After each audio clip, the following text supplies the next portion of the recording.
So, you want to play an evil character in D&D, but you don't know how to do it, and you want to do it in a way that your party members won't hate you and you won't end up on r/RPG horror stories. I'm gonna break down how to play an evil characters, evil. Ooh. And hopefully I don't swear too much in this video, but no promises. Right, if you can go ahead, leave a like or thumbs up or, I don't know, comment telling me my haircut sucks, go ahead and do that. In the meantime, let's start with rule 1. Make sure you are not evil towards your party. I'll say it again. Make sure you're not evil towards your party. This is so critical. I have been playing an evil character for the better part of a year now. Over a year, actually. Arkady. He's a tiefling. He's a warlock. Yes, I am very original. And I love him to death. My party really likes him as well, and my DM too. So far so good, right?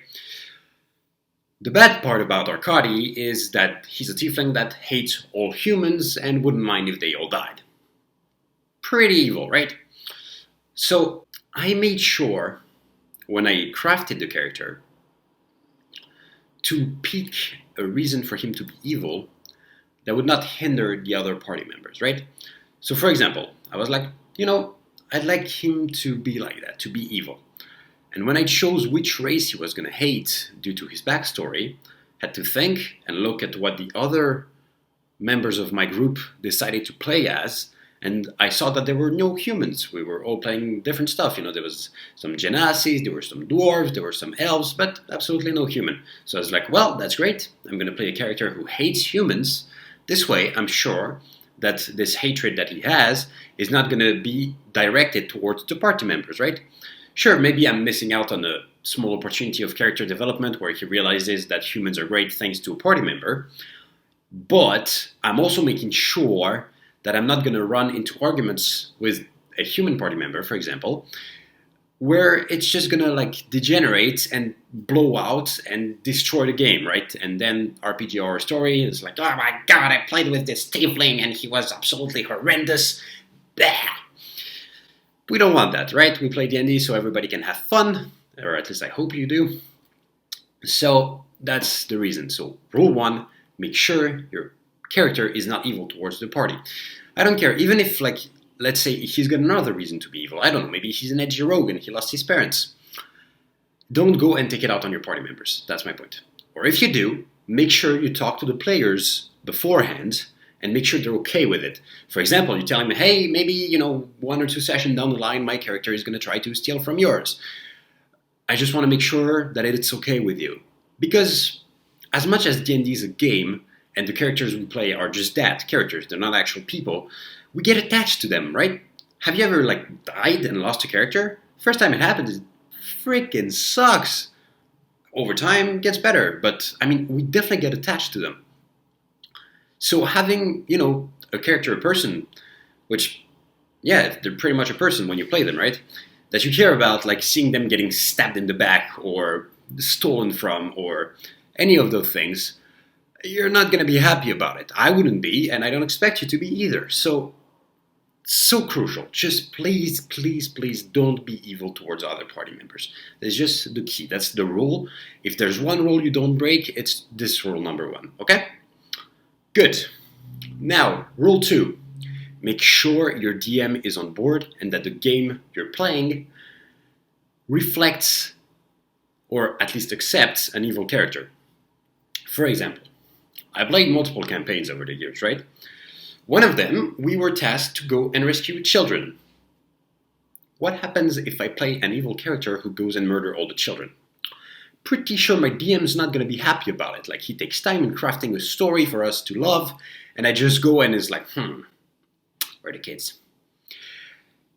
Not good. Doesn't work. Doesn't make him happy, right? He's the one creating the game. You got to make sure that it works within his game, right? So when you create your character, send the backstory, send the motivations, send everything to your DM, and just tell him, hey, look, this character is going to be evil. Just want to make sure that it's okay with you, and that the reason why he's evil works with you as well. Once you got his consent, by all means, make your evil character, as long as you respect rule 1. Rule number 3. Words can be better than actions. In that case, at least. So, let's say you're playing an evil character, right? And you're like, I want to show the world that I am evil, so I will go and murder kids. Sure, maybe that works, but what if the kids are important to the story, right? Then it doesn't work so great. Instead, what you can do is say, oh, we should murder the kids, or oh, I'm going to go and murder the kids. What does this accomplish? It shows to your party members, oh my god, this guy is evil, right? He wants to murder freaking children. What is wrong with him? Which gets the point across that, okay, maybe you're not a nice guy. But it also accomplishes the fact that you don't actually go and murder the kids. So, this way, you ensure that the game runs smoothly. For example, your DM crafts an orphanage or something, and it's important to the story, right? You can't just go in there and cause a massacre. That would be very detrimental to the game and the flow of it. What you want to do instead is just say, look, I want to go in there and, murder the kids. Party members are going to be like, hey, chill. Let's have a tea. Let's sit you down. Just, tell us about your day. How was your childhood? What's your trauma coming from? Something like that. But you get the point across that, yes, you're evil, but you also don't disrupt the story, which is good. So if you have, be evil, by all means, when it's not important characters or NPCs. For example, while playing Arkady, my tiefling, at some point we went into a hangar, which was full of guards, human guards, which were keeping a treasure in there, which we had to retrieve for someone important. We went in there, did what we have to do. Arkady was working with the party, so he was like, okay, they don't want to murder everybody, I'll let them tie up the guards, and we'll just, knock them